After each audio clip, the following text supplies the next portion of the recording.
Pada video ini, kami akan membahas mengenai perkembangan masa anak-anak, remaja, dan dewasa. Mata kuliah perkembangan peserta didik dengan dosen pengampu Dr. Salma Samputri, MPD.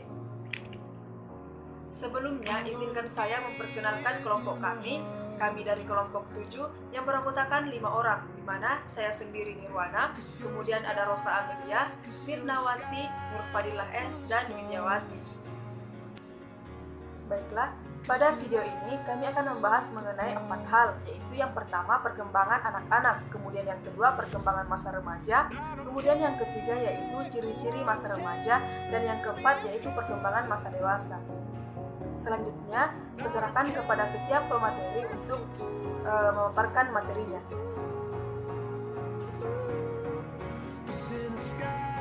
Assalamualaikum warahmatullahi wabarakatuh. Perkenalkan, saya Mirnawati selaku pemateri pertama.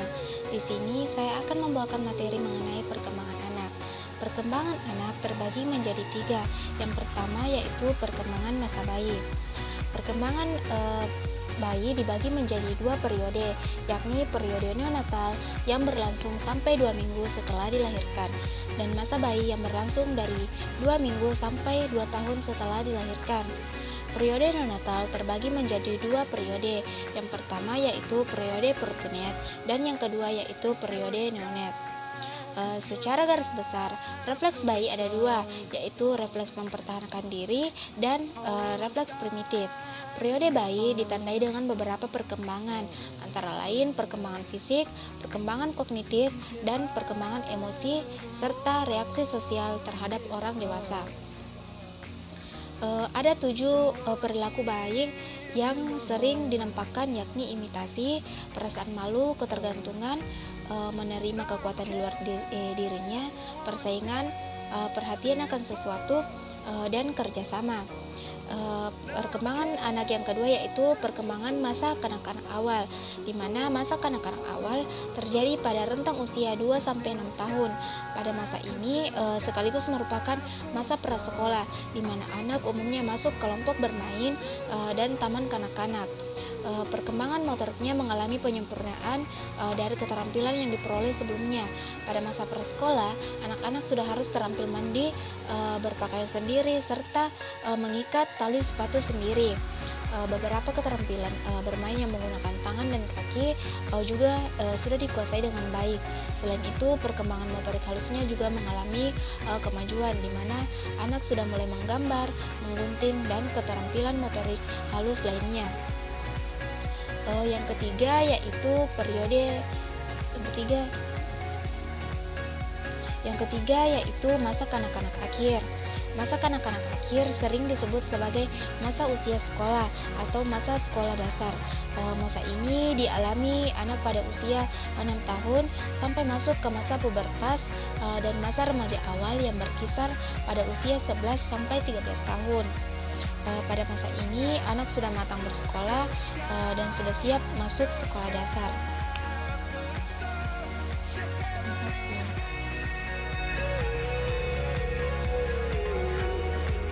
Bismillahirrahmanirrahim.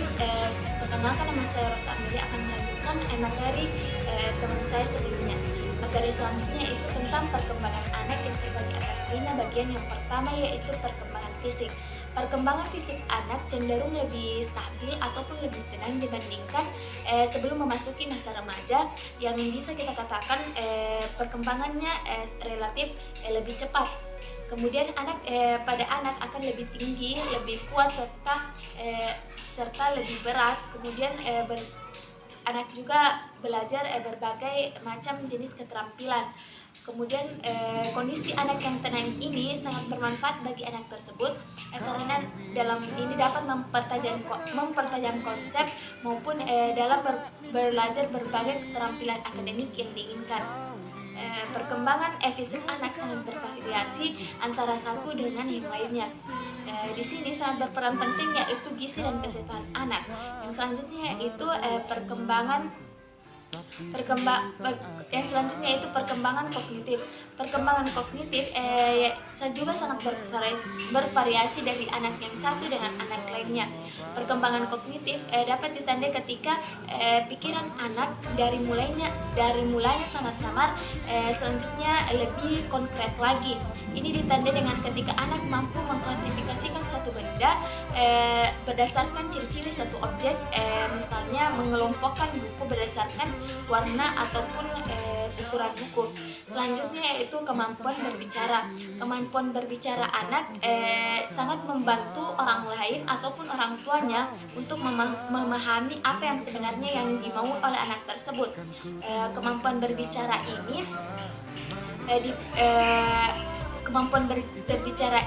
harus disertai dengan pembendaharaan kosakata. Pembendaharaan kosakata mampu memperjelas komunikasi yang dilakukan oleh anak tersebut. Yang selanjutnya yaitu perkembangan moral. Perkembangan moral anak dipengaruhi oleh lingkungan sekitarnya.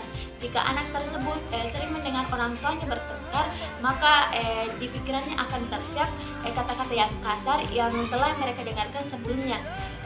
Maka dari itu peran orang tua di sini sangat diperlukan agar membantu perkembangan moral anak start lebih baik dibandingkan ketika anak-anak mendengarkan orang yang bertengkar ataupun orang tuanya yang bertengkar. Selanjutnya yaitu minat membaca. Minat membaca anak dimulai pada usia 8 tahun dan mengalami peningkatan kesenangan pada usia 9 tahun. Pada usia 10 sampai 11 tahun, kegemaran membaca ini berada pada fase puncak ketika anak laki-laki lebih cenderung memilih cerita-cerita ataupun dongeng yang bersifat sport, petualangan ataupun hayalan. Kemudian sedangkan anak perempuan lebih suka cerita-cerita yang berbau binatang-binatang yang sifatnya lebih realistis. Mungkin hanya itu yang dapat saya sampaikan. Yang materi selanjutnya akan dilanjutkan oleh rekan saya. Sekian dan terima kasih. Baiklah, di sini saya akan melanjutkan pembahasan dari teman saya. Di sini saya akan menjelaskan tentang perkembangan masa remaja, di mana masa remaja merupakan masa peralihan dari masa kanak-kanak ke masa dewasa. Sifat-sifat remaja sebagian sudah tidak menunjukkan sifat masa kanak-kanaknya, tetapi juga belum menunjukkan sifat-sifat sebagai orang dewasa. Menurut Hurlock, menyatakan awal masa remaja berlangsung kira-kira dari 13 tahun sampai 17 tahun, dan akhir masa remaja bermula dari usia 16 tahun sampai 18 tahun, yaitu usia mata secara hukum. Dengan demikian, akhir masa remaja merupakan periode yang sangat singkat. Periodisasi remaja ini sifatnya relatif, karena masing-masing ahli maupun negara menggunakan pendekatan yang berbeda-beda. Sekian. Bismillahirrahmanirrahim. Perkenalkan, saya Nirwana. Di sini saya akan melanjutkan penjelasan dari rekan-rekan saya sebelumnya. Di sini saya akan menjelaskan mengenai ciri-ciri masa remaja. Pada slide, ciri-ciri masa remaja terdiri dari 7, yaitu yang pertama, yaitu masa remaja sebagai periode penting. Kenapa dikatakan masa remaja sebagai periode penting? Karena akibatnya yang berlangsung terhadap sikap, kemudian perilaku, dan jangka waktu yang panjang. Kemudian yang kedua yaitu masa remaja sebagai periode peralihan. Kenapa dikatakan remaja sebagai periode peralihan? Karena masa remaja merupakan masa peralihan dari anak-anak ke dewasa, di mana pada masa ini anak-anak atau masa remaja ini akan meninggalkan sikap-sikap pada masa kanak-kanaknya, kemudian melanjutkan sikapnya dengan hal-hal yang baru. Selanjutnya yang ketiga yaitu masa remaja sebagai periode perubahan, di mana dikatakan sebagai periode perubahan karena terjadi perubahan seperti sikap, fisik, tingkah laku, dan lain sebagainya. Kemudian yang keempat yaitu masa remaja sebagai mencari identitas, di mana pada masa ini remaja akan menambahkan identitas dirinya. Selanjutnya yang kelima yaitu usia bermasalah. Kenapa dikatakan usia bermasalah? Karena pada masa ini remaja apabila mendapatkan masalah tidak akan lagi mengadu kepada kedua orang tuanya, akan tetapi menyelesaikan masalah tersebut dengan sendirinya. Selanjutnya masa remaja sebagai masa yang tidak realistik. Nah, pada masa ini remaja memandang dirinya dan orang lain sebagaimana yang diinginkan, bukan sebagaimana adanya. Selanjutnya yaitu masa remaja sebagai ambang dewasa, di mana pada masa ini remaja akan bersikap dengan sama halnya dengan orang dewasa, seperti cara berpakaian, kemudian merokok, menggunakan obat-obatan dan lain sebagainya, yang kemudian dipandang sebagai orang dewasa. Sekian penjelasan dari saya, saya serahkan kembali kepada rekan saya. Perkembangan masa dewasa menurut beberapa ahli psikologi terbagi menjadi 3. Yang pertama itu adalah masa dewasa awal, yang kedua masa dewasa media, yang ketiga masa dewasa akhir. Masa dewasa awal. Masa dewasa awal itu berada pada usia 18 hingga dengan 40 tahun. Masa dewasa awal adalah transisi dari masa remaja yang penuh dengan kehidupan yang hura-hura menuju masa yang menuntut dengan adanya rasa tanggung jawab. Tugas perkembangan pada masa dewasa ini yaitu belajar mengelola rumah tangga, memilih pasangan hidup, memulai bekerja atau berkarir, belajar untuk mengurus anak. Yang kedua itu adalah dewasa media. Perkembangan masa dewasa media. Dewasa media ini adalah berada pada usia 41 hingga dengan 60 tahun.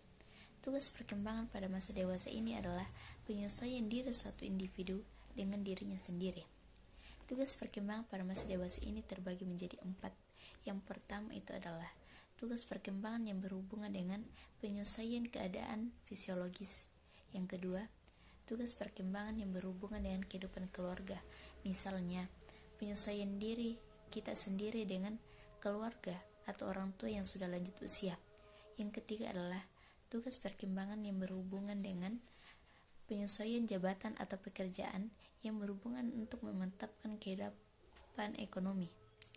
Yang keempat itu adalah tugas perkembangan yang berhubungan dengan perubahan minat atau bakat atau yang berkenaan dengan aktivitas sosial. Yang ketiga itu adalah masa dewasa akhir. Masa dewasa akhir berada pada usia di atas 60 tahun. Masa dewasa akhir biasa juga disebut dengan masa penutupan dalam rentang hidup seseorang. Masa dewasa akhir biasa juga dikatakan dengan masa yang beranjak jauh dari suatu kehidupan. Tugas perkembangan pada masa dewasa ini yaitu menciptakan kepuasan dalam keluarga sebagai tempat tinggal, yang kedua saling merawat sebagai suami istri, dan yang ketiga itu adalah menciptakan kehidupan rutin yang menyenangkan. Manusia